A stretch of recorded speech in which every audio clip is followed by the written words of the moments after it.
اعوذ باللہ من الشیطان الرجیم بسم اللہ الرحمن الرحیم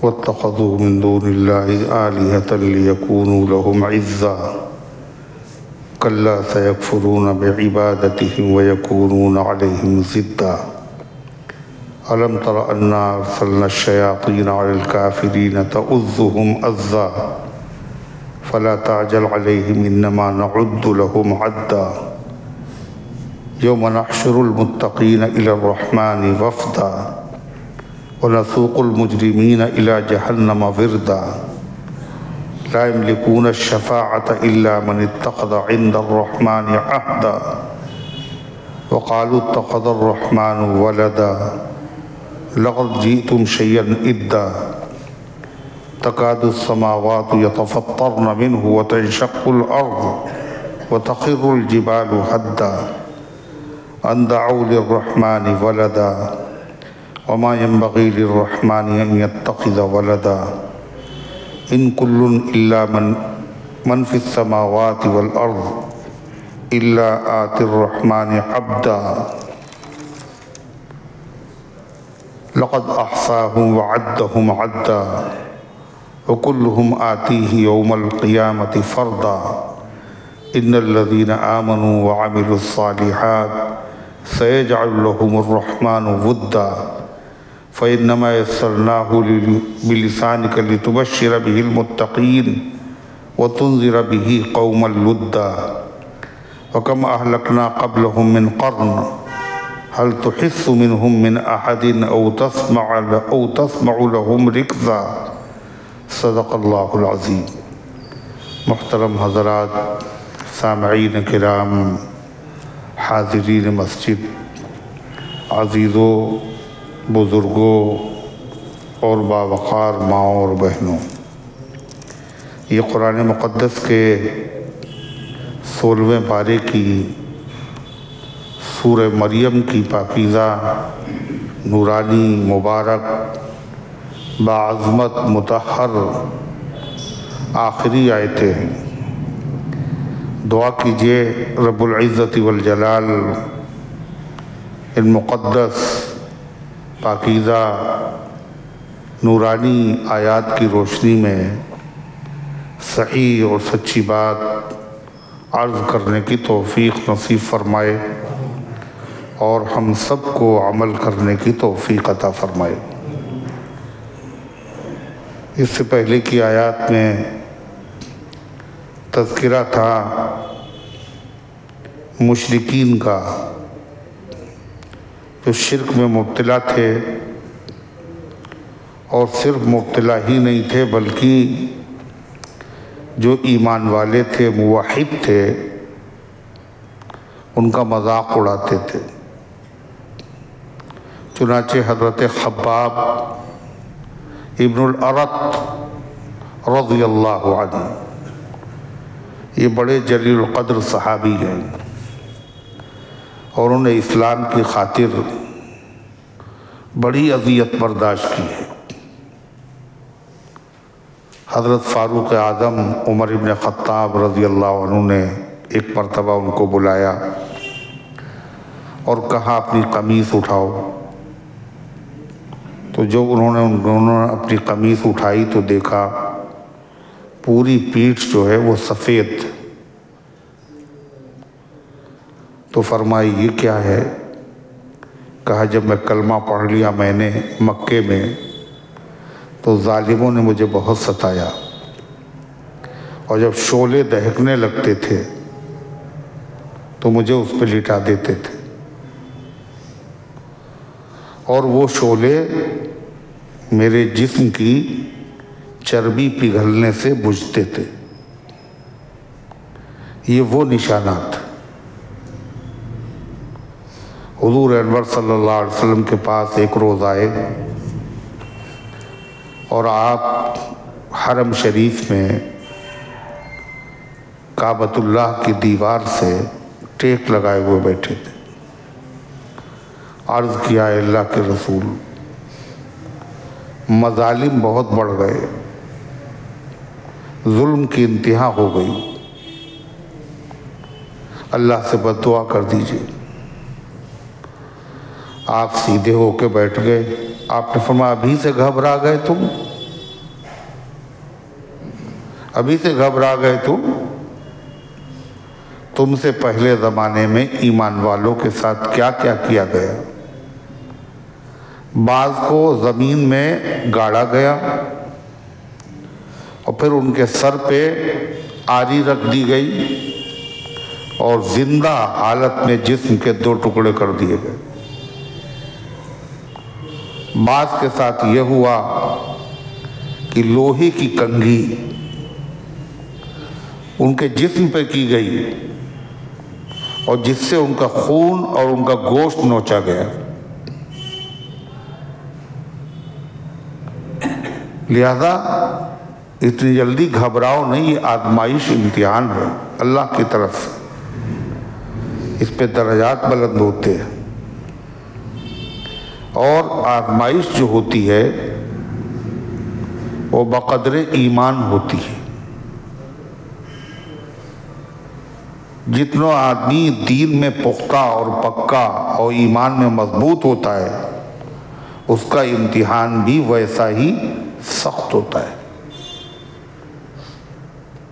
سب سے زیادہ سخت امتحان ان کا ہوتا ہے جو ایمان میں سب سے پکے ہوتے ہیں، جن کے برابر ایمان میں کوئی پہنچ نہیں سکتا۔ وہ کون ہیں؟ حضرات انبیاء علیہ السلام۔ نبی جیسا ایمان کس کے پاس ہوگا؟ اشد الناس بلاءً الانبیاء۔ سب سے زیادہ لوگوں میں اذیتیں برداشت کرنے والے، امتحان سے گزرنے والے، اللہ کے نبی نے فرمایا انبیاء ہیں۔ اتنی سخت آزمائش ان کی ہوئی، اتنی کسی کی نہیں۔ نوح علیہ السلام، شعیب علیہ السلام، زکریا علیہ السلام، یحییٰ علیہ السلام،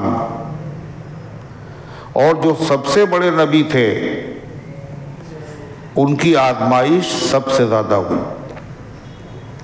آپ نے فرمایا مجھے اللہ کے راستے میں اتنا ستایا گیا ہے اتنا کسی نبی کو بھی نہیں ستایا گیا۔ اب سوال یہ ہے کہ عمر جو ہے وہ تو نوح علیہ السلام کی زیادہ ہے، انہوں نے جو تبلیغ کی ہے وہ 950 سال ہے۔ یہ عمر نہیں ہے ان کی، عمر تو اس سے زیادہ، 40 سال کی عمر میں نبوت، 950 سال تک تبلیغ، اور اس کے بعد طوفان نوح کے بعد 60 سال اور زندہ ہے، یعنی پورے 1000 سال کی عمر۔ تو اذیتیں نوح علیہ السلام کی زیادہ ہے نہیں۔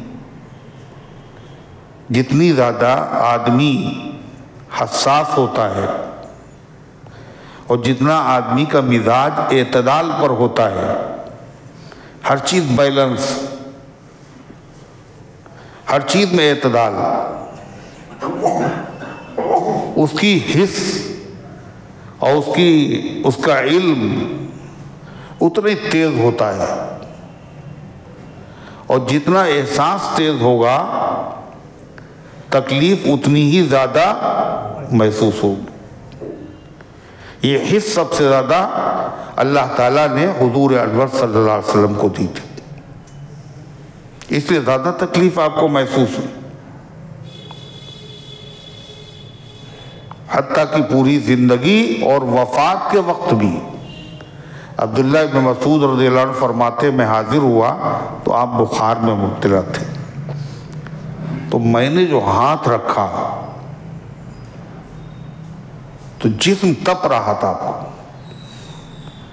میں نے کہا اللہ کے رسول اتنی تیز بخار؟ آپ نے فرمایا جتنا تم لوگوں کو بخار آتا ہے اس کا ڈبل بخار مجھے آتا ہے۔ تو عبداللہ ابن مسعود نے کہا تو آپ کو ڈبل ثواب بھی تو ملتا ہے؟ آپ نے فرمایا کہ ہاں، جتنی برداشت ہے، جتنی تکلیف ہے، اتنا ہی زیادہ ثواب بھی ہے۔ وفات کے وقت آپ کو ایسی تکلیف ہوئی، حضرت عائشہ صدیقہ رضی اللہ عنہ فرماتی میں جانتی ہوں، اس لیے کہ آپ کی جو وفات ہوئی ہے وہ میری سینے اور میری جو ٹھڈی ہے، حاقنتی و ذاقنتی، بین حاقنتی و ذاقنتی، حضور کی وفات میری حاقنہ اور ذاقنہ کے درمیان ہوئی، یعنی جو سینہ ہے اور جو ٹھڈی ہے اس کے درمیان، یہیں پہ دم توڑا آپ نے۔ تو فرماتی ہیں قریب میں ایک پانی سے بھرا ہوا پیالہ تھا، اس میں ہاتھ ڈالتے تھے اور پھر چہرے پہ ملتے تھے اور کہتے تھے اللہم اعنی علی سکرات الموت، اللہم ان للموت سکرات، اے اللہ موت بڑی سخت چیز ہے۔ تو فرماتی ہیں حضور کی تکلیف کو دیکھنے کے بعد میں کسی آدمی کی آسان موت دیکھ کر رشک نہیں کرتی۔ رشک مطلب میری بھی ایسے موت ہو جیسے آسانی سے اس کی موت ہو گئی، میں نے چھوڑ دیا، لیکن حضور سے درجے میں بلند کوئی نہ ہے اور نہ ہو سکتا ہے، پھر آپ کو اتنی تکلیف ہوئی۔ تکلیف جتنی ہوتی ہے اتنے ہی درجے اللہ کی طرف سے بلند ہوتے ہیں۔ تکلیف گناہوں کی وجہ سے نہیں ہوتی ہے، ہمیشہ یہ امتحان ہے اللہ کی طرف سے، اپنے بندوں کا صبر کے راستے سے اللہ تعالیٰ ان کو آزماتا ہے اور درجے بلند کرتا چلا جاتا ہے۔ کتنے اللہ کے بندے ایسے ہیں جو بہت سی اذیتوں میں، بیماریوں میں مبتلا رہتے، بستر پر ایک لمبا عرصہ، کومے کی حالت میں لمبا عرصہ، جا کے کبھی اسپتال میں دیکھیے کیا پوزیشن ہے۔ تو حضرت خباب جو تھے وہ کام کرتے تھے لوہے کا، لوہار تھے، اور حضور پاک صلی اللہ علیہ وسلم کے جو صاحبزادے ہیں ابراہیم، ان کو جو خاتون دودھ پلاتی تھی، ان خاتون کے جو شوہر تھے وہ بھی لوہار تھے، ان کا نام تھا سیف، وہ بھی لوہاری کا کام کرتے تھے۔ تو ابراہیم کو دودھ پلاتی تھی ان کی اہلیہ، حضور کے بیٹے کو، اس لیے کہ شریفان عرب کا قاعدہ تھا اس زمانے میں کہ بچے ان کے پلتے تھے کسی بدوی گھرانے میں۔ عرب کے شریف لوگ اپنے بچوں کی پرورش گھر پہ نہیں، بدوؤں کے ہاں ہوتی تھی، دیہات میں۔ کیوں؟ وہاں کی آب و ہوا شہر سے اچھی ہوتی ہے اور ان لوگوں کی زبان بالکل ٹکسالی ہوتی ہے، کھری۔ کسی نے کہا حضور پاک علیہ السلام سے آپ کی زبان بہت اچھی ہے، بڑی فصاحت و بلاغت ہے آپ کے پاس۔ آپ نے کہا پتہ نہیں تمہیں قبیلے بنو سعد کی ایک خاتون کا میں نے دودھ پیا ہے۔ قبیلے بنو سعد کی وہ خاتون کون ہے؟ حضرت حلیمہ۔ جس قبیلے میں دودھ پیا اس قبیلے کا نام بھی بڑا اچھا ہے، کیا؟ بنو سعد۔ سعد خوش نصیبی سے بنا۔ حلیمہ سعدیہ انہیں کہا جاتا اسی لیے، سعدیہ کا مطلب بنو سعد، سعد قبیلے سے ان کا تعلق تھا، اور خود ان کا نام بھی کیا تھا؟ حلیمہ۔ حلیمہ کے معنی کیا ہیں؟ حلم والی، حلم جس کے اندر تحمل ہو، جو ایک دم سے پھٹ نہ پڑے، سردی گرمی برداشت کرنے کا جس کی ہمت بہت ہو، حوصلہ بہت ہو، حلیمہ۔ تو اسی طرح آپ کے جو بیٹے تھے ابراہیم، ان کی بھی پرورش کہاں ہوئی؟ سیف کے یہاں۔ وہ دلوہار تھے۔ حضرت انس رضی اللہ عنہ کہتے ہیں ایک مرتبہ حضور صلی اللہ علیہ وسلم کے ساتھ ہم ان کے گھر گئے، مار دھواں بھرا ہوا، ظاہر لوہار کے یہاں کیا ہوگا، بھٹی جلے گی، دھواں۔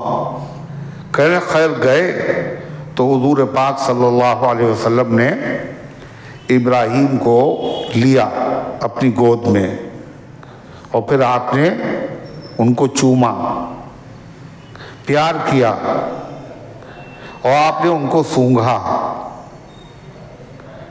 اور پھر واپس کر دیا۔ کچھ دنوں کے بعد پھر گئے۔ جب دوبارہ گئے تو ابراہیم بیمار ہو چکے تھے، بیمار تھے، 2 سال کی عمر ہوگی، بعد میں 1.5 سال کہا ہے۔ آپ نے اپنی آغوش میں لیا تو وہ اپنی جان اللہ کے حوالے کر رہے تھے۔ آپ کے ساتھ عبد الرحمن بن عوف، سعد بن عبادہ، انس بن مالک، بڑے بڑے صحابہ۔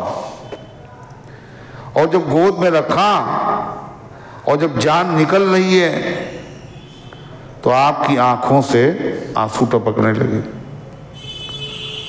حضرت سعد نے کہا ما ھذا یا رسول اللہ، حضور یہ کیا ہے؟ آپ تو صبر کی تلقین کرتے ہیں سب کو، آپ تو بہت صبر کرنے والے ہیں، یہ آنسو کیسے ہیں؟ تو آپ نے فرمایا ہادھی رحمت، یہ رحمت اور محبت کی علامت ہے۔ انما یرحم الراحمین الرحمہ، رحم کرنے والا جن کے دل میں رحم اور محبت ہوتی ہے انہی پہ رحم کرتا ہے۔ یعنی آواز سے نہیں رو رہے تھے آپ کی آنکھوں سے خالی آنسو بہہ رہے تھے۔ یہ بچے کا حق ہے، اپنے عزیز کا حق ہے، اگر آنکھوں سے آنسو بہہ جائے تو کیا ہوتا ہے؟ یہ حق ہے، محبت کی علامت، اور آنسو بہہ جانا ہی اچھا ہے۔ اگر نہیں بہیں گے تو غم سے آدمی گھٹتا رہے گا۔ وہ جو بخارات ہیں غم کی وجہ سے دل کے اندر اٹھ رہے ہیں، وہ آنکھوں کے راستے سے آنسوؤں کے ذریعے سے باہر آ جاتے ہیں، ورنہ وہ اندر ہی رہیں گے، آدمی کو گھٹن ہو۔ تو حضرت خباب بھی لوہے کا کام کرتے تھے، اور جب آدمی کام کرے گا تو ہر آدمی اس سے کام کروائے گا، مسلمان بھی، غیر مسلم بھی، مشرک بھی۔ تو ایک مشرک تھا عاص ابن وائل۔ عاص ابن وائل یہ بڑا آدمی تھا، یعنی مشرکوں میں سے نامور آدمی تھا۔ یہی وہ آدمی تھا جب حضرت عمر اسلام لائے اور حضرت عمر نے مکے میں جا کے اعلان کیا کعبے میں ایمان لے آیا ہوں، لوگ مارنے لگے، حضرت عمر ان کو مارنے لگے اکیلے، اور دوپہر ہو گئی، تھک کے بیٹھ گئے۔ تو ایک آدمی آیا، ریشمی کپڑے پہنے ہوئے تھا، اس نے کہا کیا بات کیا ہے؟ کہ عمر نے اسلام قبول کر لیا ہے۔ کہ تو ایک آدمی ہے اس نے اپنا مذہب اختیار کر لیا دوسرا، اس میں پریشانی کی کیا بات ہے؟ اتنا کہنا تھا، سارا مجمع ہٹ گیا۔ عبداللہ ابن عمر کہتے ہیں میں نے پوچھا اپنے والد سے وہ کون آدمی تھا جس کے کہنے سے سب لوگ چلے گئے؟ کہا عاص ابن وائل۔ نام اتنے بڑے ہوئے، نام بڑے اور درشن چھوٹے، نام بڑے تھے مگر حالت کیا تھی کہ انہوں نے حضرت خباب سے کام کروایا، تلواریں بنوائیں، نیزے بنوائے، بقایا بہت ہو گیا۔ ایک غریب آدمی محنت مزدوری کرنے والا، اس کو پیسے دینا چاہیے نا جلدی، اور اتنے بڑے آدمی ہو کہ بقایا کرتے، وہ شرم بھی نہیں آئی۔ چلو خیر شرم نہ آتی کوئی بات نہیں ہے، مگر دے تو دیتے، اب دے بھی نہیں رہے۔ جب نہیں دیا تو مجبور ہو کے انہوں نے تقاضا کیا، اور پیسے دیجئے میرے۔ جب تقاضا کیا تو کیا کہہ رہا ہے؟ دیں گے نہیں پیسے تمہارے، ہم جان بوجھ کے تمہیں پریشان کر رہے ہیں۔ محمد صلی اللہ علیہ وسلم کے پر ایمان لائے ہو، ان کے رسول ہونے پر جب تک ان کا انکار نہیں کرو گے، ان کی شان میں گستاخی نہیں کرو گے، کفر نہیں کرو گے، میں پیسہ نہیں دوں گا تمہیں۔ دیکھا آپ نے، زہر بھی دیں اور اس پہ یہ شرط ہے پینا ہوگا، پیسے بھی ہمارے مگر دیں گے بھی نہیں تمہیں، اور شرط کیا لگا رہے ہیں؟ حضور کے ساتھ کفر کرو۔ تو وہ بولے کمزور ہیں تو کیا ہوا، مزدور ہیں تو کیا ہوا، دل کتنا طاقتور ہے، کہنا سنو تم مرو اور پھر دوبارہ زندہ ہو جاؤ، تم مر جاؤ اور مرنے کے بعد خدا تمہیں دوبارہ زندہ کرے، جب بھی میں کلمہ کفر نہیں بکوں گا، حضور کا دامن نہیں چھوڑوں گا۔ کہا اچھا تم دوبارہ بھی زندہ ہو، تم تو یہ عقیدہ رکھتے ہو دوبارہ بھی زندہ کیے جائیں گے، تو ایسا ہے جب دوبارہ زندہ کیے جائیں تبھی پیسے ملیں گے، جب دوبارہ زندہ کیے جائیں گے تو جیسے پیسہ ہمارے پاس آج ہے، دوبارہ زندہ ہوگا جب بھی ہمارے پاس پیسہ ہوگا جب ہی دیں گے۔ قرآن کی آیتیں اس پر نازل ہوئی جو اس سے پہلے کی آیتیں ہیں۔ کیا اس آدمی کو دیکھا جس نے ہماری آیتوں کا انکار کیا اور کہنے لگا مجھے مال بھی ملے گا، مجھے اولاد بھی ملے گی، کب؟ مرنے کے بعد دوبارہ جب زندہ کیے جائیں گے پھر مجھے مال ملے گا اور اولاد ملے گی۔ اللہ کہتا ہو تو ایسی باتیں کر رہا ہے جیسے لگتا غیب کی باتیں جانتا ہو۔ اطلع الغیب ام اتخذ عند الرحمن عہدا، یا اس نے اللہ سے وعدہ لے لیا جب ہم مرنے کا دوبارہ زندہ ہو تو مجھے پھر دینا۔ اللہ نے اگر وعدہ کیا ہو تو وعدہ خلافی کرے گا نہیں، نہ یہ غیب جانتا ہے نہ اللہ نے اس سے وعدہ کیا ہے۔ ایک تو کفر تھا ہے، ایک تو کریلا، اوپر سے نیم چڑھا، یعنی اس طرح کی باتیں، یعنی اتنا بڑا کافر اس طرح کی کفریہ باتیں، اور اوپر سے کیا کر رہا ہے؟ شریعت کے عقیدے کا مذاق اڑا رہا ہے اور کہہ رہا ہے وہاں بھی مجھے ملے گا۔ اللہ نے کہا کلا، جو یہ سوچ رہا ہے ایسا کبھی نہیں ہوگا۔ سنکتب ما یقول، اس کی بہت ساری کفریہ باتیں لکھی ہوئی ہیں، فرشتوں نے ہمارے نوٹ کی ہیں۔ یہ تازہ جو بات اس نے کفریہ کہی ہے یہ بھی اسی میں لکھ لی گئی۔ وَنَمُدُّ لَهُ مِنَ الْعَذَابِ مَدًّا، اور اس کو جو عذاب دیا جائے گا، مال دولت نہیں، عذاب ملے گا، اور عذاب دن بدن بڑھتا رہے گا، ختم نہیں ہوگا۔ وَنَمُدُّ لَهُ مِنَ الْعَذَابِ مَدًّا وَنَرِثُهُ مَا يَقُولُ وَيَأْتِينَا فَرْدًا، اور جو کچھ یہ بتا رہا ہے اتنے بڑا مال ہے میرے پاس، دولت ہے اور یہ ہے اور وہ ہے، یہ بھی نہیں رہے گی، یہ بھی چھن جائے گی۔ وَيَأْتِينَا فَرْدًا، اور ہمارے پاس جب یہ آئے گا تو بالکل خالی ہاتھ آئے گا۔ اللہ تعالیٰ فرماتا ہے یہ تو ایک کافر تھا، اس زمانے کے جتنے بھی کافر تھے ان سب کا حال یہی تھا۔ کیا وَاتَّخَذُوا مِن دُونِ اللَّهِ آلِهَةً، انہوں نے اللہ کے علاوہ بہت سے معبود بنا رکھے تھے. کتنے تھے؟ 360. اور اس کے علاوہ یہ محدود نہیں تھی تعداد.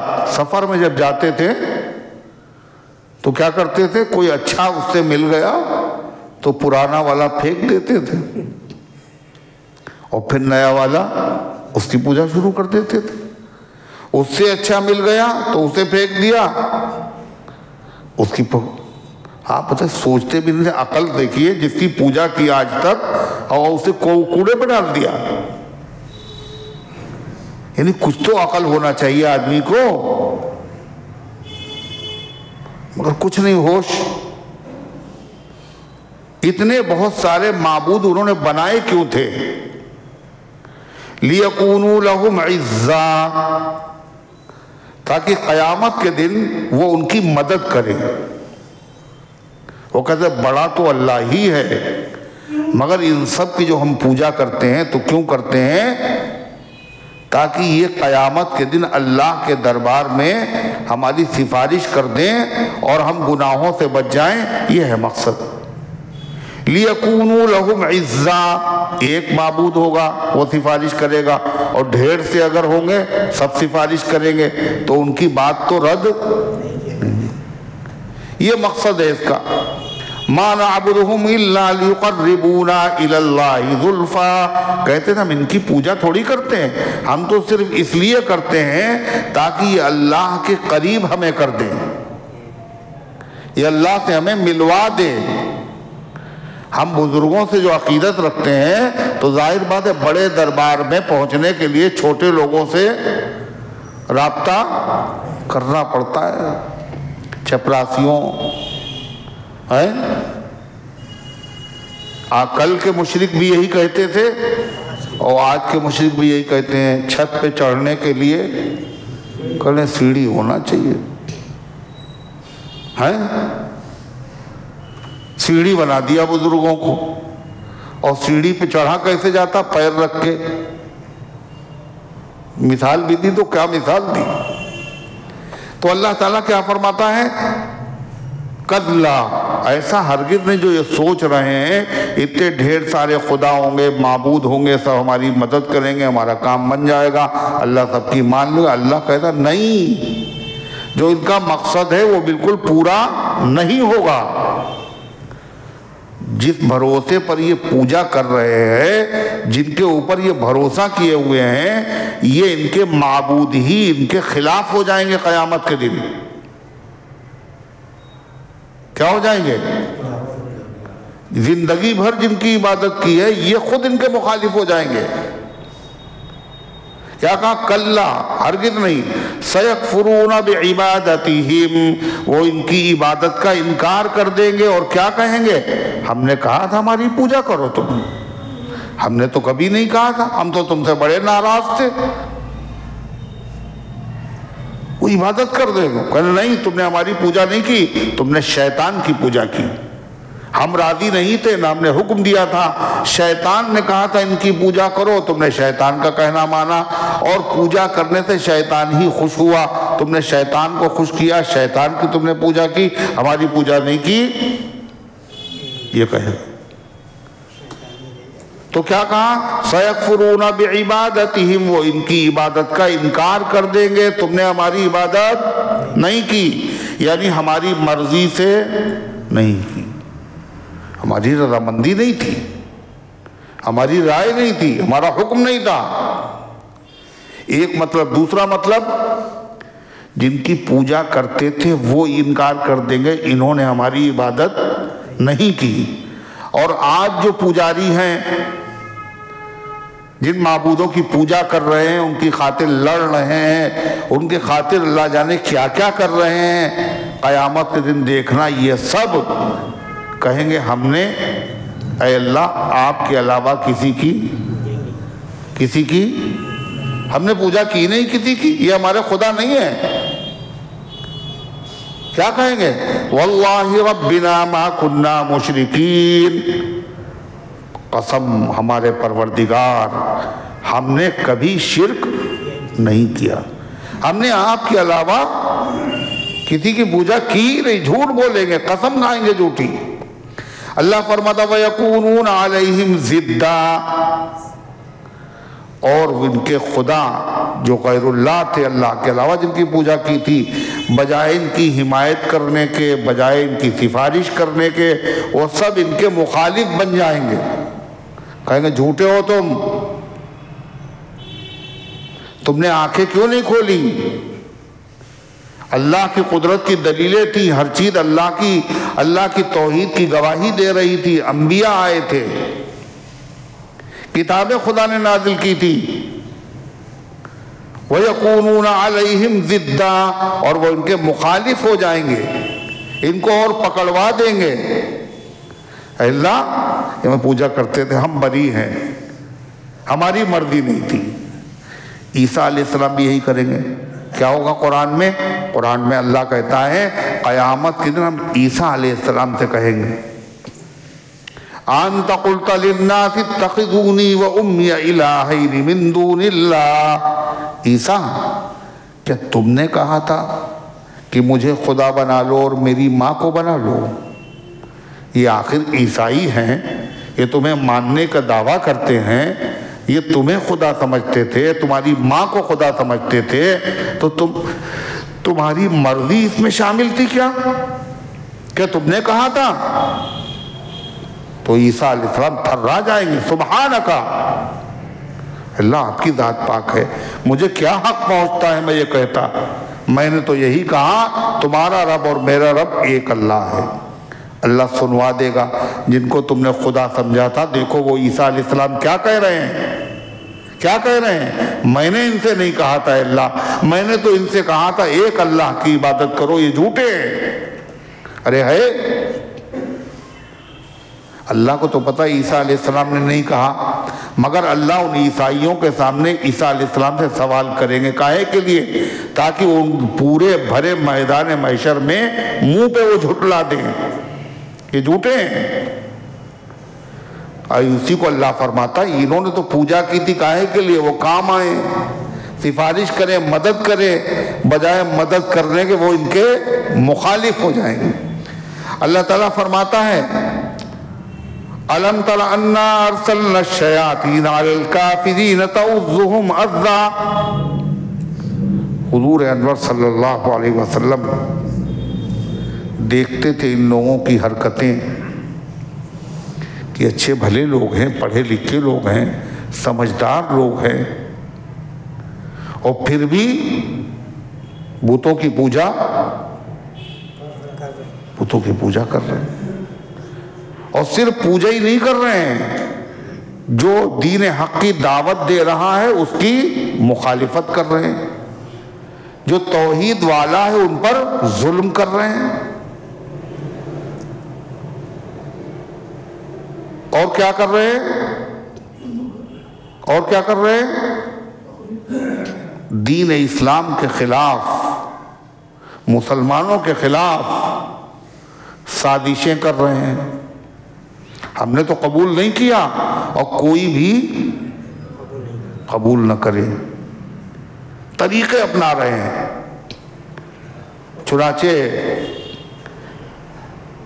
ایک صحابی ہیں اور وہ شاعر بھی تھے اور بہت بڑے سمجھدار بڑے آدمیوں میں سے بڑے نامی گرامی شاعر بھی تھے.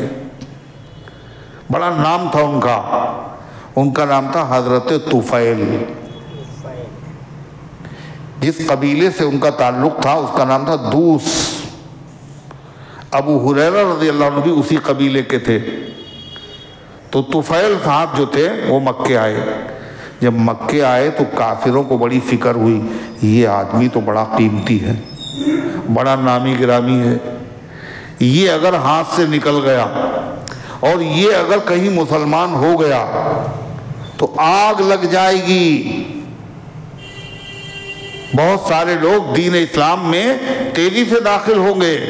یہ شاعر ہے, بڑا ذکی ہے, بڑا ذہین ہے, بڑا سمجھدار ہے, یہ اگر مسلمان ہو گیا تو پھر اسلام کو روکنا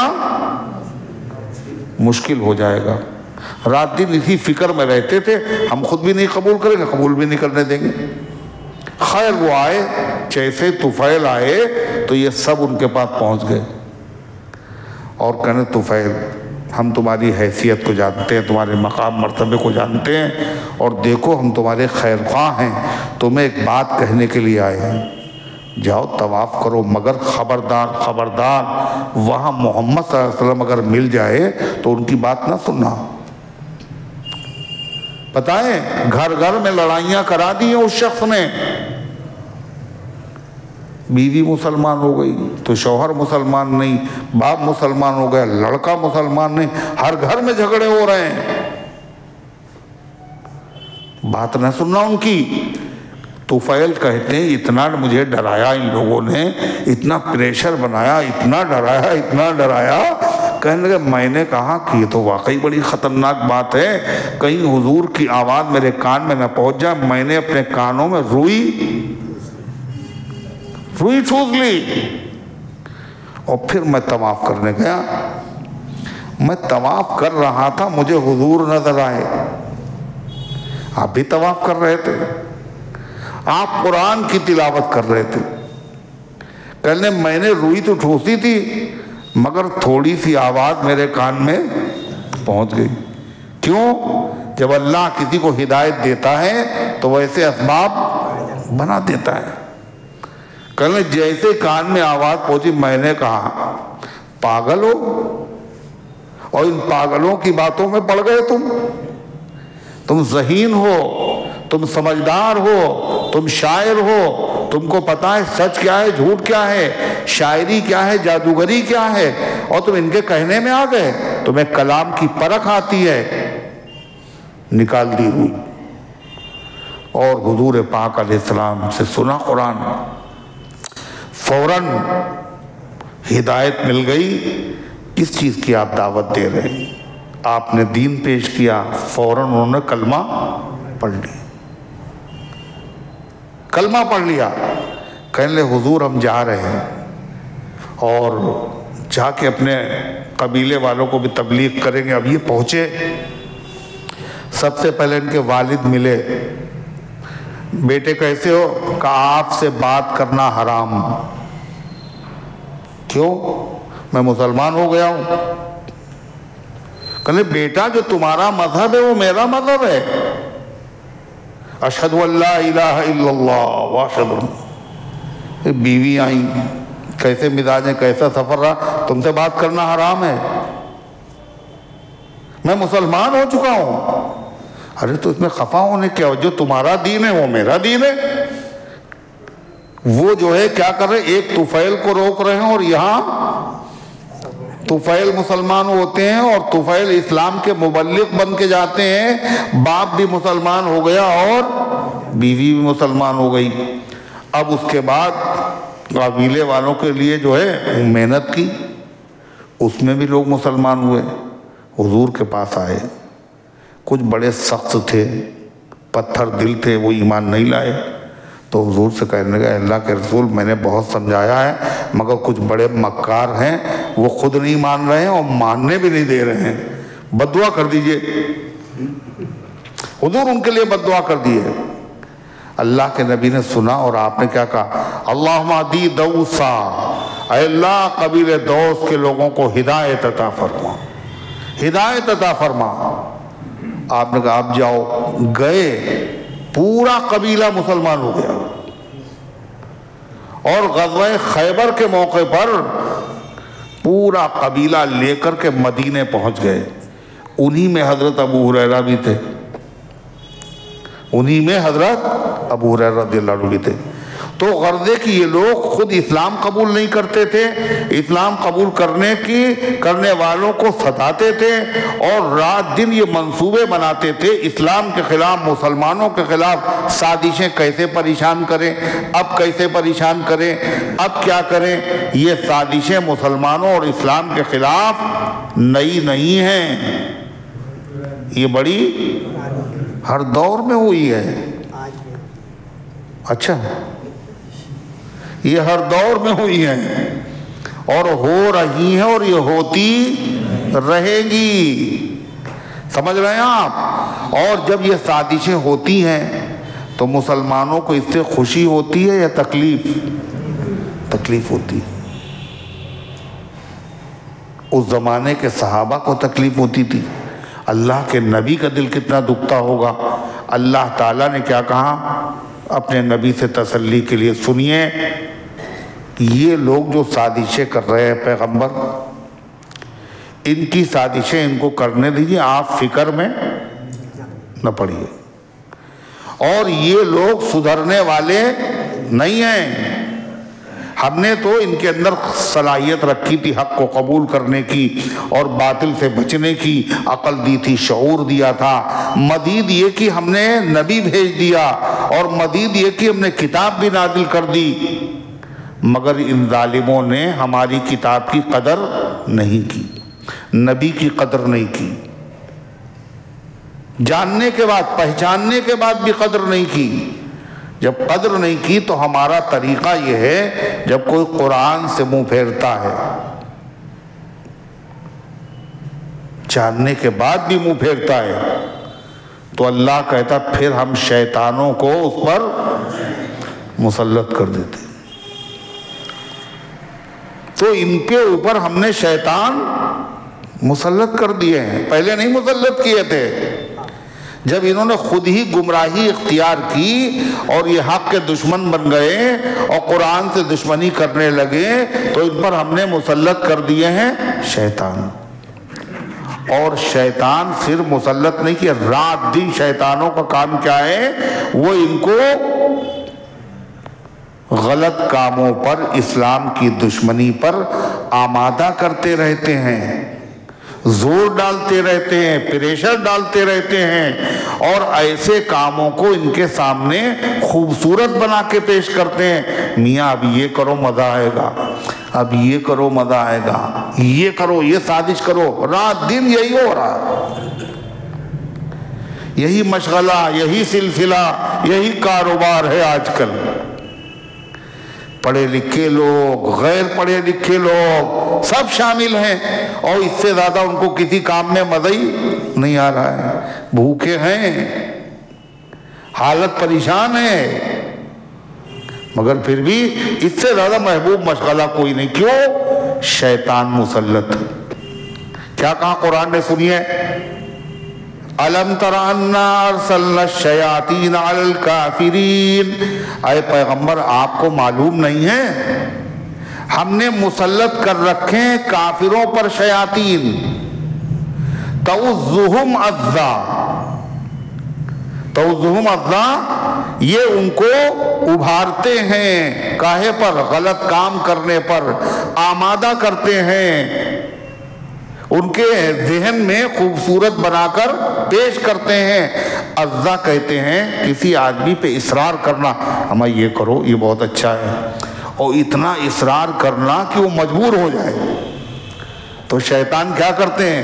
وہی سمجھاتے ہیں اب یہ کرو، اب اس کے بعد یہ کرو، اب اس کے کہتے ہیں ایک ختم نہیں ہوتا دوسرا لے آتے ہیں، ایک ختم ہوتا دوسرا شروع کر دیتے ہیں۔ ان کو کون گائیڈ کر رہا ہے؟ کون کر رہا ہے؟ اللہ بتا رہا ہے۔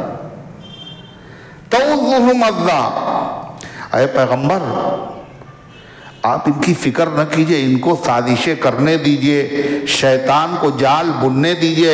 إِنَّ كَيْدَ الشَّيْطَانِ كَانَ ضَعِيفًا، شیطان کے مکر اور تدبیریں اللہ کے مقابلے میں بالکل کمزور ہیں، بالکل کمزور ہیں۔ اور اے پیغمبر آپ کو غصہ تو آتا ہوگا، تکلیف بھی ہوتی ہوگی، آپ کا جی چاہتا ہوگا کہ اللہ کی طرف سے ان کے اوپر قہر نازل ہو جائے۔ ارے ہوتا ہی نہیں ہوتا۔ جب آج کے زمانے میں مسلمانوں کا یہی ہوتا، اللہ کرے کسی طرح مرے، اللہ کا قہر ٹوٹے، دفن ہو۔ تو انسان تو حضور بھی تھے اور دیکھ رہے تھے حضور، یہ خود بھی روڑا بنے ہوئے ہیں، خود نہیں قبول کر رہے ہیں، قبول کرنے بھی نہیں دے رہے ہیں، سازشیں کر رہے ہیں۔ تو اللہ نے نبی سے کیا کہا؟ سنیے، وَلَا تَعْجَلْ عَلَيْهِمْ، اور اے پیغمبر ان پر ان کی سزا کے لیے، ان کی جلدی سزا کے لیے درخواست نہ کیجیے، دعا بھی نہ مانگیے کہ اے اللہ ان کو جلدی سزا دے دیں۔ کیوں؟ امتحان لے رہے ہیں ہم ان کا، اور اگر ابھی امتحان ہو اور ابھی ختم ہو جائے، مر جائے آدمی، تو پھر کاہے کا امتحان؟ امتحان تو جب ہی ہوگا جب خوب رگڑے جائیں، اسی میں پڑے رہے، خوب غوطے کھاتے رہے، ہے یا نہیں؟ حضور دعا نہ کیجیے گا۔ وَلَا تَعْجَلْ عَلَيْهِمْ، اور اے پیغمبر ان کی سزا کے لیے آپ جلدی نہ کیجیے، اور گھبرائیے بھی نہیں کہ اللہ دیکھ رہا ہے، اللہ کو طاقت بھی ہے، اللہ کو قوت بھی ہے، اور پھر بھی اتنا ظلم ہو رہا ہے فلسطین میں، اور یہ ہوا اور وہ ہوا، اور دنیا کی طاقتیں اکٹھا ہو گئیں اور مظالم کی بدترین مثالیں قائم کر دیں۔ اللہ کیا کہہ رہا ہے؟ دیکھو اس کی فکر میں نہ رہو۔ کیوں؟ اِنَّا نَعُدُّ لَهُمْ عَدًّا، ہم ان کے لیے گنتی کر چکے ہیں، جن کاموں پر ان کو سزا ملنا ہے ان سارے کاموں کو ہم گنوا چکے ہیں۔ ہر حرکت، ہر منصوبہ، ہر سازش، ہر عمل ہمارے احاطے علمی میں ہے اور ہمارے وہاں لکھا ہوا ہے، اور ان کو سزا دینے کے لیے کتنے سال بچے، کتنے مہینے بچے، کتنے دن بچے، کتنی سانسیں بچیں، سب کچھ ہمارے وہاں گنا ہوا ہے۔ فکر نہ کیجئے، ان کی گنتی ہو چکی، اور وہ دن آنے ہی والے ہیں۔ جب وہ دن پورے ہو جائیں گے تو سزا ان کی خود بخود ہو جائے گی، اس لیے زیادہ فکر کرنے کی ضرورت نہیں، اپنا کام کرو۔ اِنَّمَا نَعُدُّ لَهُمْ عَدًّا، ہم تو پوری گنتی ان کی کر چکے ہیں، لیکن ان کو سزا ہوگی کس دن؟ کہا یا تو اسی دنیا میں ہوگی، ورنہ پھر آخرت میں ہوگی۔ آخرت میں جب سزا ہوگی تو کیسے ہوگی؟ وہاں جزا بھی ہوگی اور سزا بھی ہوگی، اس لیے کہ دنیا کیا ہے؟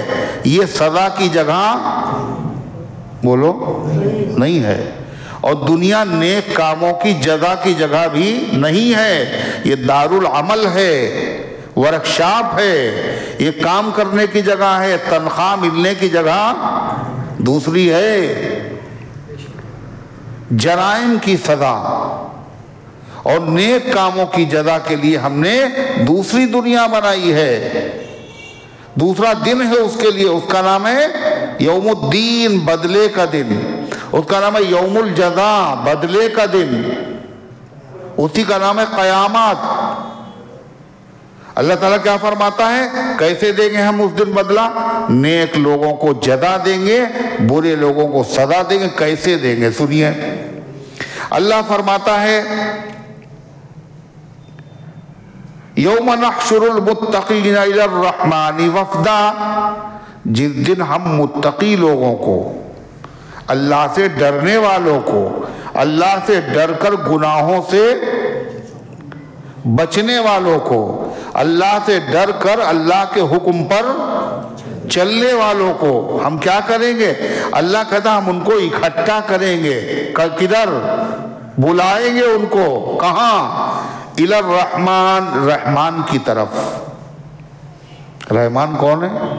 اللہ۔ رحمان کے یہاں، رحمان کی نعمتوں کی طرف، رحمان کے گھر کی طرف۔ کیسے بلائیں گے؟ وفدا، کیسے بلائیں گے؟ مہمان بنا کر۔ کیسے بلائیں گے؟ کیسے؟ مہمان بنا کر، اور مہمان کو گھسیٹتے ہوئے لایا جاتا ہے۔ بولو کیسے لایا جاتا ہے؟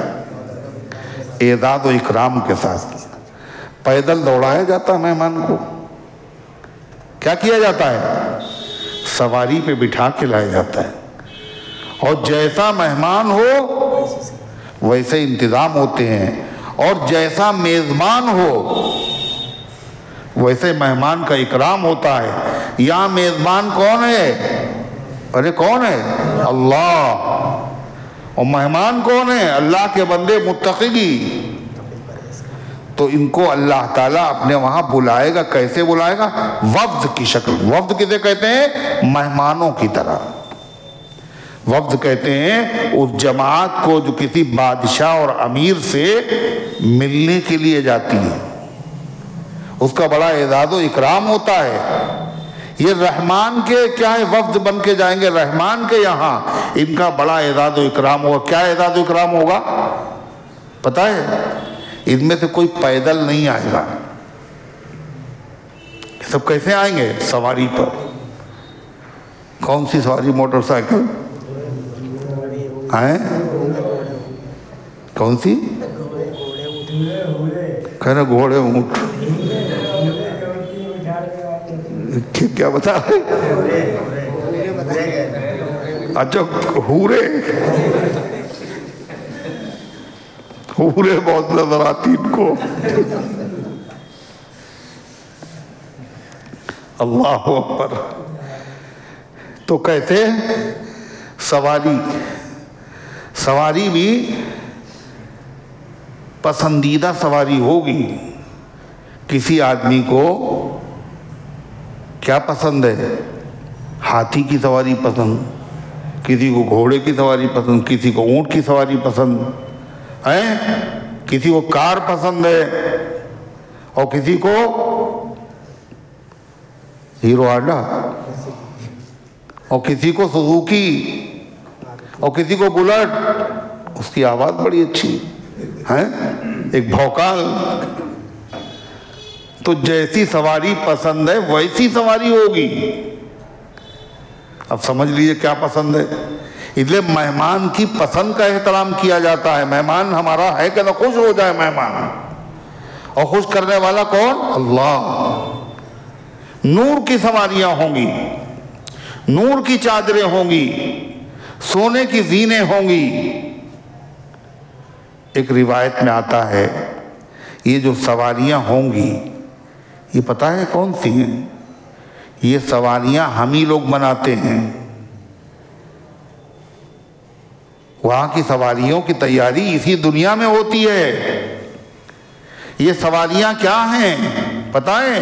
قیامت کے دن آدمی قبر سے جیسے اٹھے گا، سامنے سے ایک آدمی آئے گا، بڑا خوبصورت، بڑے عمدہ کپڑے، بڑی بہترین خوشبو۔ ملاقات کرے گا کہ مجھے پہچانتے ہو؟ کہ ہم تو آپ کو نہیں پہچانتے لیکن کپڑے بہت اچھے ہیں آپ، خوشبو بہت اچھی ہے آپ کی۔ کہ ہم آپ کا نیک عمل ہیں۔ کیا ہیں؟ ہم آپ کی نمازیں ہیں، روزے ہیں، زکوٰۃ ہے، صدقہ ہے، قربانی ہے، تلاوت ہے، ذکر ہے، ہم آپ کا نیک عمل ہیں۔ اور پتہ ہے زندگی بھر ہم تمہارے اوپر سوار رہے، زندگی بھر ہم نے تمہارے اوپر سواری کی ہے، اس لیے بازار میں ہیں مگر فکر ہے مغرب نہ چھوٹ جائے،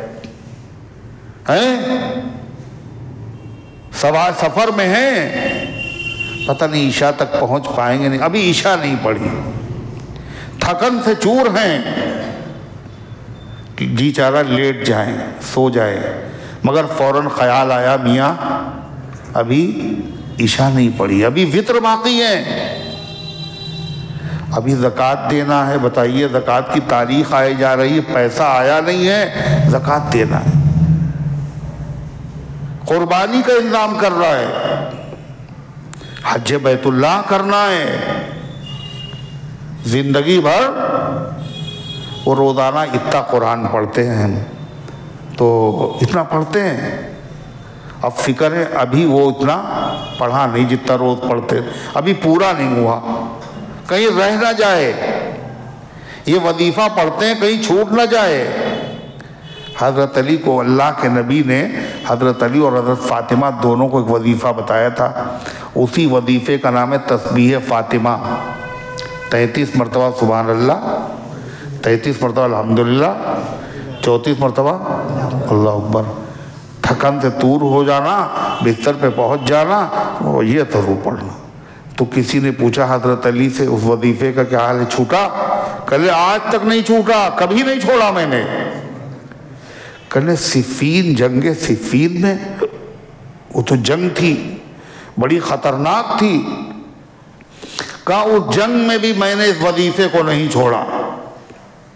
اللہ والے جب کسی کام کو طے کر لیتے ہیں تو پھر اس کو چھوڑتے نہیں، پھر کرتے رہتے، اور اللہ کو یہی پسند بھی ہے۔ چھوٹا سا عمل ہو مگر ہفتے ہفتے ہو، روز۔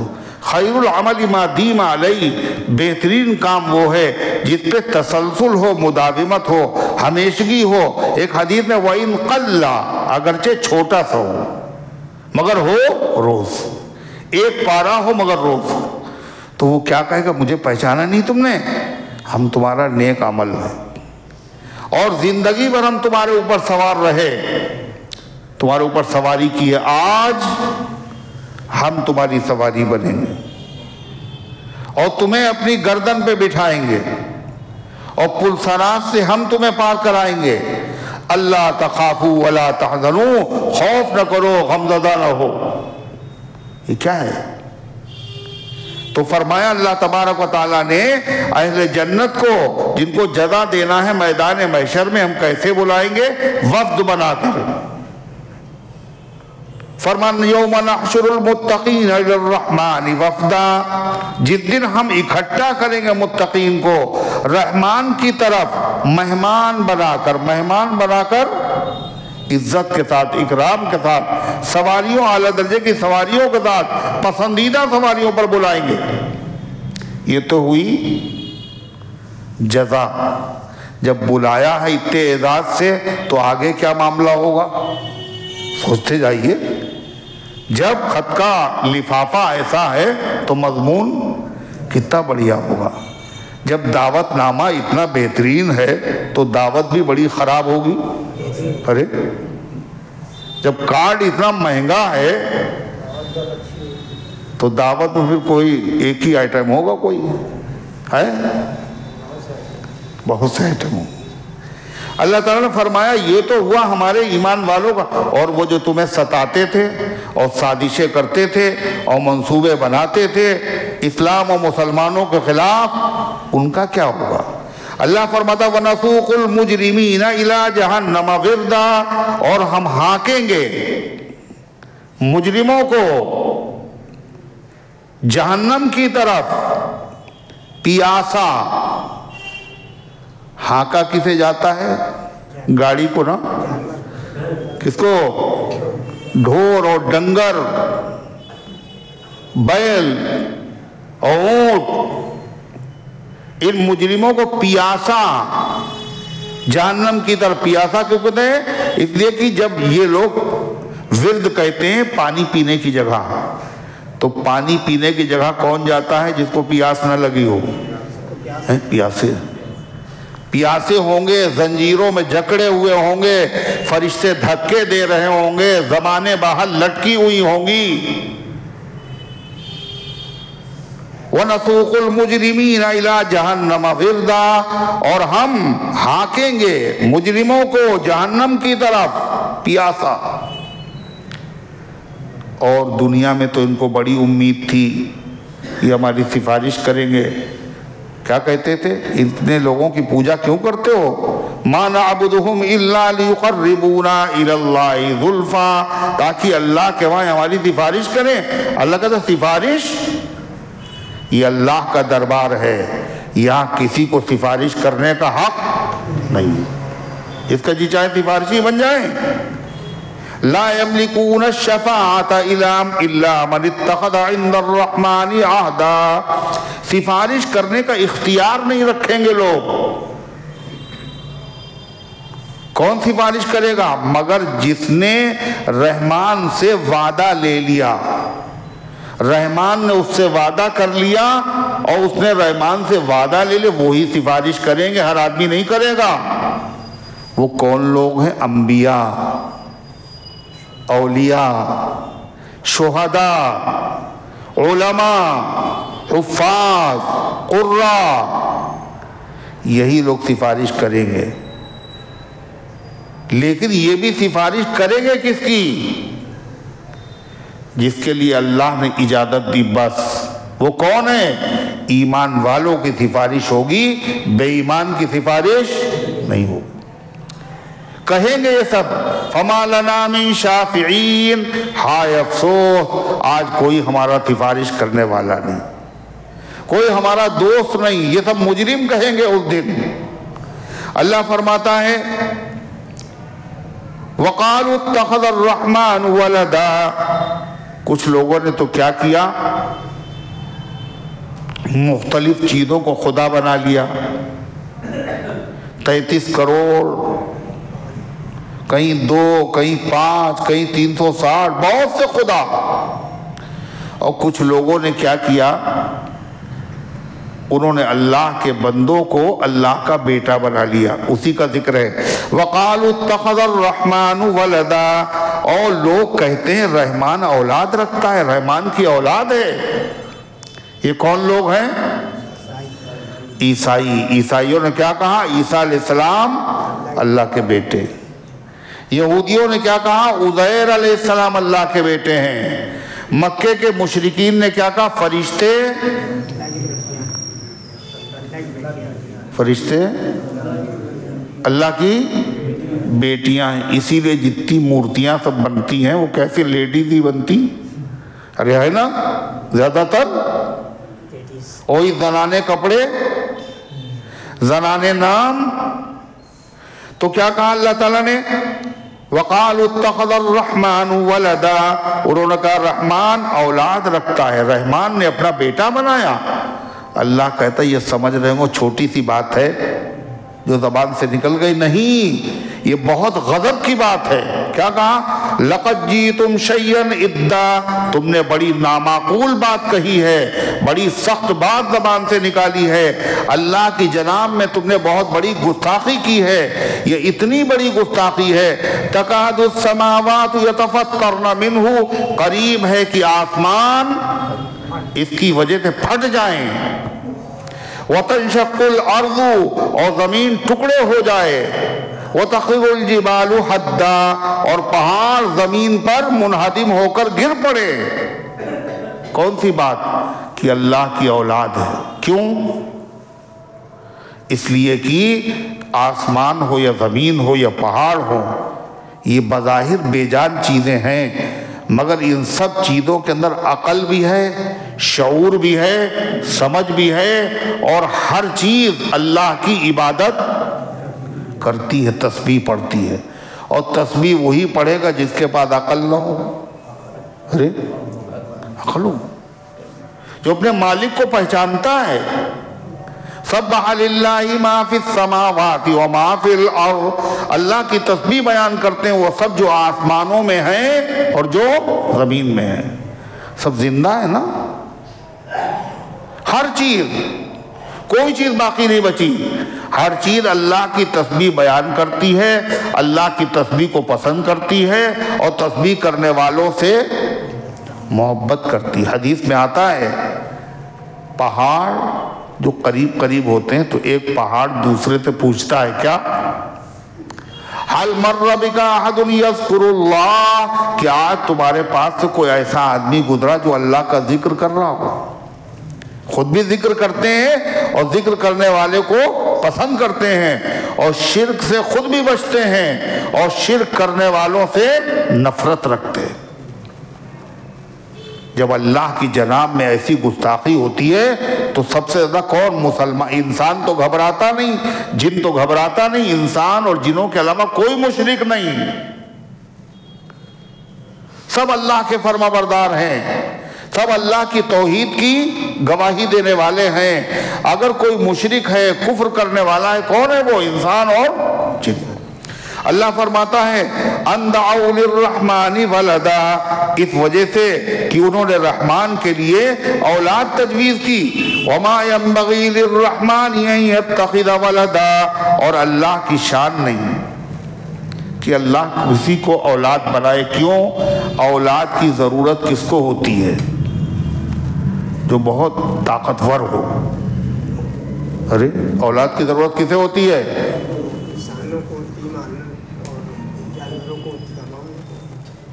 دیکھ رہے ہیں آپ؟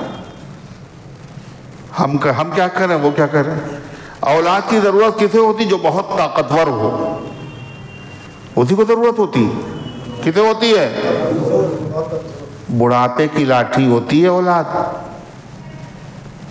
یعنی کمزوروں کا سہارا ہوتی ہے اولاد.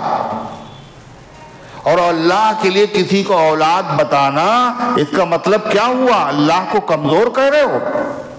بے حیا، بے غیرت، بے شرم. جس نے آسمان بنائے، جس نے زمین بنائی، جس نے اتنی بڑی بڑی مخلوقات بنائی، جس کی طاقت کا یہ عالم ہے، اسے تم کمزور بتا رہے ہو اور کہہ رہے ہو اولاد. اور اولاد جو ہوتی ہے وہ کیسی ہوتی؟ ماں باپ ہی کی طرح ہوتی ہے. ارے ہوتی نہیں ہوتی؟ اس لیے کہ انسانوں کے وہاں بکریاں پیدا ہوتی ہیں. کیا پیدا ہوتا ہے؟ اور بکریوں کے ہاں بکریاں پیدا ہوتی ہیں. اللہ کی اگر اولاد ہوگی تو کیا ہوگی؟ وہ بھی اللہ ہوگی. اور اللہ ہمیشہ سے ہے اور ہمیشہ رہے گا. جو اولاد ہوگی وہ ہمیشہ سے کہاں ہوگی؟ وہ خدا کیسے؟ وہ خدا کی جنس سے نہیں ہے. اللہ کسی کا محتاج نہیں ہے. جو اولاد ہوگی وہ کیا ہوگا؟ محتاج ہوگی، محکوم ہوگی. ارے ہوگی نہیں ہوگی؟ اسی لیے فرمایا وَمَا يَنبَغِي لِلرَّحْمَنِ أَن يَتَّخِذَ وَلَدًا. اور رحمان کی شان نہیں ہے کسی کو اولاد بنائے، اس کو کیا ضرورت ہے؟ اللہ فرماتا تو اولاد کی بات کر رہے ہو. ان کل من فی السماوات والارض الا آتی الرحمن عبدا. نہیں ہے کوئی چیز آسمانوں میں اور زمین میں، کوئی چیز نہیں. کوئی چیز کا مطلب نبی، ولی، قطب، ابدال، فرشتے، جنت، جہنم، کوئی بھی چیز نہیں ہے مگر سب آئیں گے رحمان کے پاس. کیا؟ بندے بن کر، بندے غلام بن کر کے آئیں گے. سب محتاج ہوں گے، سب اللہ تبارک و تعالیٰ کے دست نگر ہوں گے. اور جو بندہ بن کے آئے وہ اولاد نہیں ہو سکتا. عیسیٰ بھی آئیں گے بندے بن کر، عیسیٰ کی ماں بھی آئیں گی بندی بن کر، محمد الرسول اللہ صلی اللہ علیہ وسلم بھی آئیں گے بندے بن کر. کوئی خدا ہو کے نہیں، سب بندے بن کر کے آئیں گے. اللہ تعالیٰ فرماتا ہے لَقَدْ أَحْصَاهُمْ وَعَدَّهُمْ عَدًّا. جتنے بھی لوگ ہیں، جتنی بھی چیزیں ہیں، سب کو اللہ کی قدرت نے گھیر رکھا ہے اور اللہ کے علم نے سب کو گن رکھا ہے. کوئی چیز اللہ کے علم سے باہر نہیں ہے. لَقَدْ أَحْصَاهُمْ وَعَدَّهُمْ عَدًّا. اللہ نے ان کو گھیر رکھا ہے. وَعَدَّهُمْ عَدًّا 4 بار دیکھ چکے ہو، 5ویں بار دیکھا ہے تم نے اور سمجھتے ہو کوئی مسئلہ ہی نہیں. 5 بار گھڑی دیکھی انہوں نے. ہاں کیا چیز؟ چشمہ نہیں، تم تو اوپر دیکھ رہے ہو اور پھر ہاتھ والی بھی گھڑی دیکھ رہے ہو. ہیں 1 منٹ کا فرق دیکھتے ہیں میری گھڑی میں. اب کیا ہوا، اب کیا ہوا؟ سبحان اللہ. سبحان. ایام مصیبت کے کاٹے نہیں کٹتے، درس کا وقت کاٹے نہیں کٹتا ہے. اور دن حیش کے گھڑیوں میں گزر جاتے ہیں کیسے؟ دوسری طرف توجہ ہوئی کیسے؟ دھیان ادھر گیا کیوں؟ یہ بے ادبی نہیں ہے؟ کب آئے گا شعور؟ فرمایا وَكُلُّهُمْ آتِيهِ يَوْمَ الْقِيَامَةِ فَرْدًا. اور ان میں سے ہر ایک اللہ کے پاس آئے گا تنہا، نہ لاؤ لشکر، نہ مال و دولت، نہ اولاد. سب محتاج بن کر کے آئیں گے. ان الذين آمنوا وعملوا الصالحات سيجعل لهم الرحمن ودا. بے شک وہ لوگ جنہوں ایمان لائے اور انہوں نے اچھے کام کیے۔ کب؟ آدم علیہ السلام کے زمانے سے لے کے آج تک اور قیامت تک واقعی ایمان لائے اور واقعی اچھے کام کیے۔ اللہ کہتا ہے جو کچھ انہوں نے کیا ہے اس کا بدلہ ہم انہیں آخرت میں تو دیں گے، وہ دیں گے، اور ایسا بدلہ دیں گے جو آنکھوں نے دیکھا نہیں، کانوں نے سنا نہیں، اور دل وہاں تک پہنچ نہیں سکتا۔ دنیا میں بدلہ دیں گے۔ دنیا میں کیا بدلہ دیں گے؟ فرمایا ان الذین آمنوا وعملوا الصالحات، جو ایمان لائے اور جنہوں نے اچھے کام کیے، سیجعل لہم الرحمن ودا، اللہ ان کے لیے محبت پیدا کر دے گا۔ کیا انعام ملے گا دنیا میں؟ اللہ ان کے لیے محبت پیدا کر دے، مطلب اللہ ان میں اپنی محبت پیدا کر دے گا۔ جو ایمان والے ہیں، عمل کرنے والے ہیں، ان کے دل میں اللہ کی اتنی محبت ہے، اتنی محبت کسی کی ہے ہی نہیں۔ خود قرآن میں اللہ کہتا ہے والذین آمنوا اشد حبا للہ، جو ایمان والے ہیں وہ اللہ کی محبت میں بڑے پکے ہیں۔ کتنے پکے ہیں؟ نقصان ہو گیا، کاروبار لٹ گیا، اولاد مر گئی، بیماریوں میں پڑے ہوئے ہیں، مگر پھر بھی کسی اور کے دروازے پہ سر کبھی نہ جھکائیں گے۔ اے اللہ، اور جو کچھ اللہ نے کیا ہے الحمدللہ تیرا شکر ہے، اے اللہ تو جو کرتا وہ اچھا ہی کرتا ہے، اس میں میری کوئی بھلائی ہو۔ اللہ سے کبھی بدظن ہوتے ہیں؟ بولو، کبھی بدظن نہیں ہوتے۔ یہ محبت نہیں تو اور کیا ہے؟ اللہ فرماتا جو ایمان لائے، اچھے عمل کیے، اللہ ان کے دل میں اپنی محبت پیدا کر دیتا ہے۔ دوسرا مطلب اللہ خود ان سے محبت کرنے لگتا ہے، اور اللہ جس سے محبت کرے، آپ بتائیے اور کیا چاہیے؟ کیا چاہیے؟ سب کچھ اللہ کا، اور اللہ ہمارا، اللہ ہم سے محبت کرنے لگے، اور کیا چاہیے؟ کسی نے پوچھا ایک بزرگ سے، خیریت ہے؟ کہنے ارے خیریت؟ اس آدمی کی خیریت پوچھ رہے ہو جس کی مرضی سے دنیا کا نظام چلتا ہے، جس کی مرضی سے سورج نکلتا ہے، سورج ڈوبتا ہے۔ لوگوں نے کہا ارے ان کو کیا ہو گیا، تو اللہ کا کام ہے، یہ تو اللہ کی مرضی سے ہوتا ہے۔ سب لوگ کہنے یہ کافر ہو گئے، کافر ہو گئے، بتائیے کیا بک رہے ہیں؟ کوئی اس میں سمجھدار بھی تھا، ارے پوچھ تو لو ان سے کیا مطلب ہے ان کا۔ کچھ سمجھدار لوگ بھی ہوتے ہیں نا، کہ جلدی نہ کرو کفر کا فتویٰ دینے میں، پوچھ لو۔ کہنے پوچھا ان سے خیریت حضرت یہ بات کیسے کہی آپ نے، سورج تو اللہ کی مرضی سے نکلتا ہے؟ کہنے اللہ کے بندے دنیا میں جو کچھ ہوتا ہے وہ سب اللہ کی مرضی سے ہوا، ہوتا ہے، ہوگا، اور میں نے اپنی مرضی کو اللہ کی مرضی میں جوڑ دیا۔ اللہ جو تیری مرضی وہی میری مرضی۔ اب بتاؤ کس کی مرضی سے ہو رہا ہے؟ سب کچھ ہو رہا ہے۔ وہ ایک صاحب تھے سہارنپور کے قریب، ایک بزرگ تھے، ان کا نام تھا شاہ دولہ۔ شاہ دولہ تو ادھر جو ہے وہ سیلاب آ گیا، اور اتنے پانی بڑھ گیا کہ ایک دیوار باقی بچی تھی جو گاؤں کی طرف پانی کو روکے ہوئے تھی۔ کہا شاہ صاحب غضب ہو گیا، اگر دیوار گئی تو پانی اندر آ جائے گا۔ کہنے اچھا۔ وہ اٹھائی انہوں نے کدال اور دیوار کو توڑنا شروع کیا۔ کہنے یہ کیا کر رہے ہیں آپ؟ کہنے جدھر مولا ادھر شاہ دولہ، اللہ کی مرضی وہی میری مرضی۔ بس کدال مارنا تھا کہ پانی گھٹنا شروع ہو گیا۔ یہ کیا ہے؟ اللہ ان کی محبت پیدا کر دیتا، اللہ خود ان سے محبت کرتا ہے۔ کیسی محبت؟ محبت جس سے ہوتی وہی پوچھتا تکلیف تو نہیں؟ ہر آدمی پوچھتا ہے، بولو۔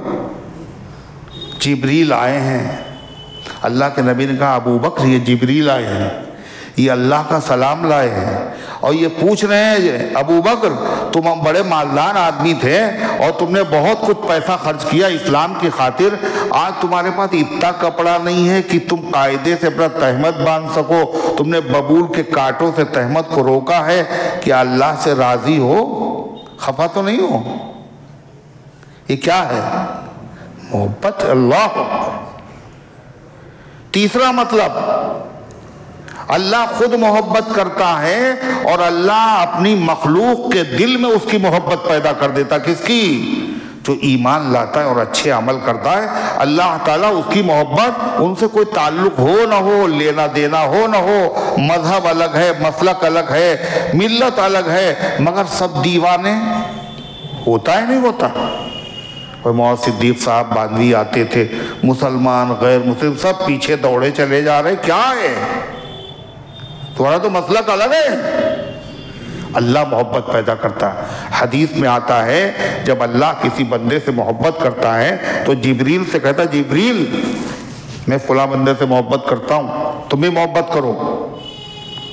جبریل اعلان کرتے آسمان، اللہ فلاں بندے سے محبت کرتا، محبت کرو، سارے آسمان والے محبت کرتے۔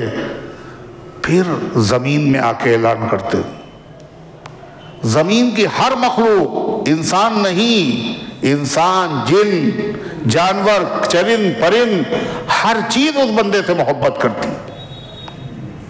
اور اس کی مثالیں صحابہ نے اپنی آنکھوں سے دیکھی۔ اور وہ جا رہے ہیں اور کھانے کو کچھ نہیں، سب ختم ہو گیا۔ ایک چرواہا تھا، اس نے بکریاں سب چھپا دی۔ مسلمان آ رہے ہیں، پوچھا بھیا کچھ ملے گا؟ پیسے لے لو، کچھ دے دو کھانے کا، کہا کچھ ہے ہی نہیں۔ تو جہاں چھپائے تھے جانور وہاں سے بولے، کذب عدو اللہ انا ہاہنا موجود، اللہ کا دشمن جھوٹ بولتا ہے، ہم تمہاری غذا بننے کے لیے یہاں موجود ہیں۔ یہ ہے محبت۔ حضرت نافع نے کہاں؟ افریقہ کے جنگل میں اعلان کیا تھا، ایتها الحشرات والسباع نحن اصحاب رسول اللہ صلی اللہ علیہ وسلم ارحلوا عنا فإنا نازلون۔ اے جنگل کے موذی جانوروں، درندوں، کیڑے مکوڑوں، سنو، ہم اللہ کے نبی کے غلام ہیں، یہاں سے چلے جاؤ، یہاں چھاؤنی بنائیں گے، اس کے بعد جو نظر آیا تو قتل کر دیں گے۔ دنیا نے دیکھا پورا جنگل خالی ہو گیا، ہوا نہیں ہوا۔ اور کسے کہتے ہیں محبت؟ بات ٹالی نہیں جائے گی، بات وہ منہ سے نکالی جائے گی، پھر جو نہ مانی اور نہ ٹالی جائے گی۔ تو اللہ فرماتا ہے ان الذین آمنوا وعملوا الصالحات سیجعل لهم الرحمن ودا، بے شک جو ایمان لائے، جنہوں نے اچھے عمل کیے، ہم ان کے لیے محبت، رحمان ان کے لیے محبت پیدا کر رہے ہیں۔ فإنما یسرناہ بلسانک، اس قرآن کو ہم نے آسان کر دیا ہے تمہاری زبان میں۔ کس کی زبان تھی؟ عربی۔ صحابہ کی زبان تھی عربی۔ قرآن کو آسان کیا کیسے؟ ہم انگلش میں نازل کرتے، ہندی میں نازل کرتے، سنسکرت میں، عربی میں نازل کیا، تاکہ پہلے تم سمجھو، تمہاری زبان ہے، اور پھر ساری دنیا کو سمجھاؤ۔ صحابہ نے سمجھا بھی، سیکھا بھی، یاد بھی کیا، اور آج جہاں کہیں دنیا کے اندر دین اور ایمان اور قرآن ہے، یہ سب انہی کی محنت کا نتیجہ ہے۔ فَإِنَّمَا يَسَّرْنَاهُ بِلِسَانِكَ، ہم نے اسے آسان کر دیا ہے آپ کی زبان میں۔ ایک تو زبان عربی، دوسری اللہ نے قرآن کے معانی اور مطالب کو سمجھنا آسان کر دیا۔ خود قرآن میں ذکر ہے وَلَقَدْ يَسَّرْنَا الْقُرْآنَ لِلذِّكْرِ فَهَلْ مِن مُدَّكِرٍ، ہم نے قرآن کو آسان کر دیا ہے نصیحت حاصل کرنے کے لیے، ہے کوئی نصیحت حاصل کرنے والا؟ ہم لوگ جو سنتے ہیں مضامین قرآن کے، یہ سمجھ میں آتے نہیں آتے؟ ارے جاہل، دیہاتی، شہری، بچے، بوڑھے سب سمجھ جاتے ہیں، آسان کر دیا۔ کاہے کے لیے آسان کیا؟ لِتُبَشِّرَ بِهِ الْمُتَّقِينَ، تاکہ اے پیغمبر آپ اس قرآن کے ذریعے سے متقی لوگوں کو خوشخبری سنا دیجئے۔ کیا خوشخبری؟ جو ایمان لائے، جنہوں نے اچھے کام کیے، رحمان ان سے محبت کرتا ہے۔ وہ رحمان کے دل میں اپنی محبت پیدا کر دیتا ہے۔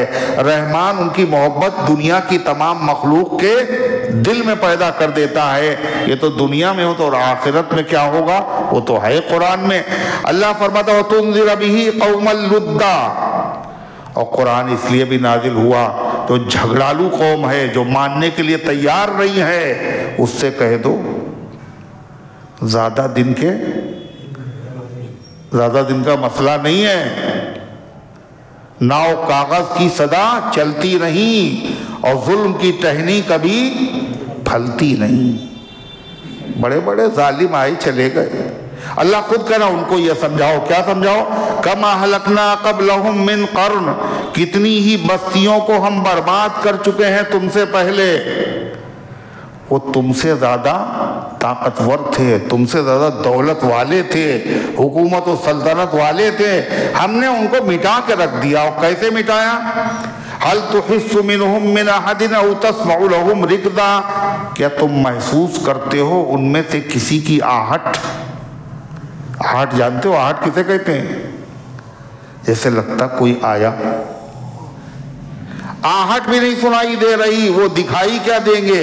یعنی بالکل نام و نشان ان کا مٹ گیا۔ او تسمع لهم رکضا، یا سنتے ہو ان کی بھنک۔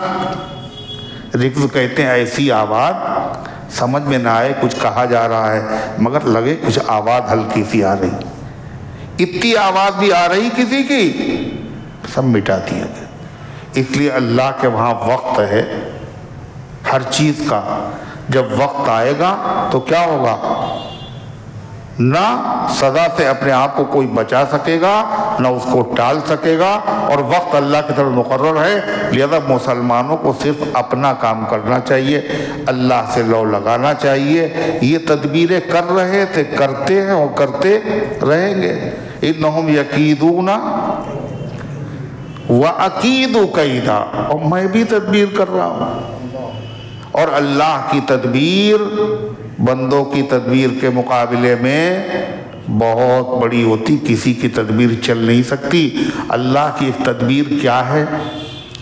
سَنَسْتَدْرِجُهُم مِّنْ حَيْثُ لَا يَعْلَمُونَ، دھیرے دھیرے ہم ان کو وہاں لیے جا رہے ہیں جہاں وہ جانتے بھی نہیں ہم کہاں جا رہے ہیں۔ سمجھ رہے ہیں؟ اللہ کی مہربانی سے سورہ مریم مکمل ہو چکی، اس کے بعد جو سورت آنے والی ہے اس سورت کا نام سورہ طٰہٰ ہے۔ اللہ تعالیٰ ان گزارشات کو قبول فرمائے، عمل کرنے کی توفیق عطا فرمائے۔ اللہم صلی علی سیدنا وعلی آل سیدنا کما تحب و ترضى عدد ما تحب و ترضى۔ اللہم انت السلام ومنک السلام تبارکت یا ذا الجلال والاکرام۔ اے اللہ ہم سب کی حاضری کو اپنے رحمت سے قبول فرما، ایمان کامل عطا فرما، اعمال صالحہ کی توفیق عطا فرما، اپنے دین کی خدمت کے لیے ہم سب کو قبول فرما لے۔ اے اللہ ایمان کامل عطا فرما، اچھے اعمال کرنے کی توفیق عطا فرما، اپنی محبت عطا فرما، اپنے محبوب صلی اللہ علیہ وسلم کی محبت عطا فرما، اپنے کلام کی محبت عطا فرما۔ اے اللہ قرآن پاک کا عشق نصیب فرما، آخرت کی فکر نصیب فرما، دنیا اور آخرت کی رسوائی سے بچا لے۔ اے اللہ دنیا اور آخرت کی کامیابی عطا فرما۔